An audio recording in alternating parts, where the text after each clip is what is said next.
Mutual funds को लेकर कुछ चौंकाने वाले आंकड़े सामने आए हैं। एक डेटा से पता चला है कि शेयर बाजार की करीब 90% कंपनियों में म्यूचुअल फंड्स पैसा ही नहीं लगाते हैं। आपने SIP के जरिए कोई ना कोई म्यूचुअल फंड जरूर खरीदा होगा। देश में इस समय कुल 427 एक्टिव म्यूचुअल फंड स्कीमें हैं।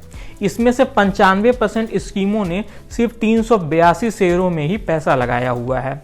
इसे आप ऐसे समझिए कि शेयर बाजार में इस समय कुल 4000 से अधिक कंपनियों के शेयर सूचीबद्ध हैं, लेकिन फंड मैनेजर इसमें से सिर्फ 400 यानी 10% शेयरों को ही निवेश के लिए बार बार चुन रहे हैं। यह पूरा माजरा क्या है और ऐसा क्यों हो रहा है, इस वीडियो में से विस्तार से जानेंगे। नमस्कार, मैं हूं विक्रांत और आप देख रहे हैं मनी कंट्रोल हिंदी।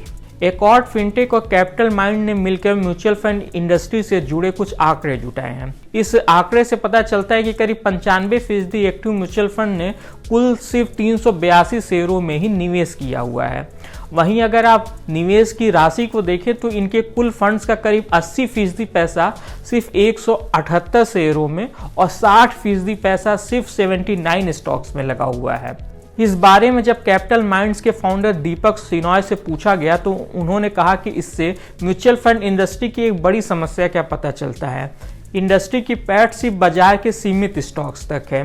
इंडस्ट्री में जो SIP और लमसम के जरिए पैसा आ रहा है उसका कुछ हिस्सा ही स्मॉल कैप शेयरों में जा रहा है।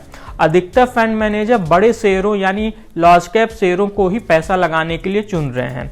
इसके पीछे सबसे बड़ा कारण उन्होंने लिक्विडिटी का बताया। सिनॉय ने इस लिक्विडिटी की समस्या को भी विस्तार से समझाया।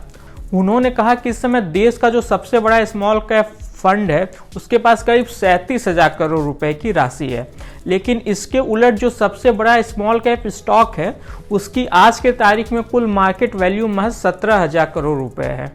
इसका मतलब है कि अगर 37,000 करोड़ रुपए के फंड वाला मैनेजर अगर अपना सिर्फ 1% पैसा इस शेयर में लगाए तो उसे कंपनी की 2% हिस्सेदारी मिल जाएगी और यहीं पर समस्या आ जाती है।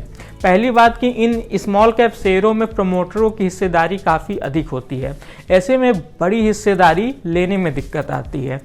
दूसरा कारण यह है कि इन शेयरों के कई बार बड़ी संख्या में खरीदार नहीं होते हैं। ऐसे में जरूरत पड़ने पर इन शेयरों को बेचने या इनसे बाहर निकलने में दिक्कत होती है।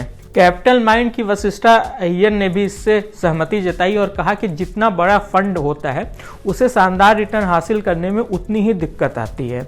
उन्होंने कहा कि इसमें समस्या फंड मैनेजर की कौशल की नहीं है बल्कि ये काम करने के तरीके की है। एक एक्टिव म्यूचुअल फंड औसतन करीब 50 शेयरों में निवेश करते हैं, वहीं 80% इंडस्ट्री का निवेश कुल करीब 180-90 शेयरों में ही है। मतलब फंड मैनेजर मार्केट में मौजूद 20-25% शेयरों को खरीद रहे हैं। मार्च तक के आंकड़े के मुताबिक म्यूचुअल फंड के पास भारत की कुल सूचीबद्ध कंपनियों की सिर्फ करीब 8.60% हिस्सेदारी थी। वहीं इसके मुकाबले विदेशी संस्थागत निवेशकों यानी FII के पास 19% और रिटेल निवेशकों के पास 9.4% हिस्सेदारी थी। इस खास वीडियो में बस इतना ही। बिजनेस और स्टॉक मार्केट से जुड़ी ऐसी खबरों के लिए आप हमारी मनी कंट्रोल हिंदी की वेबसाइट को विजिट कर सकते हैं। इसके अलावा आप हमें YouTube, Facebook, Instagram और X यानी कि ट्विटर पर भी फॉलो कर सकते हैं। Thank you.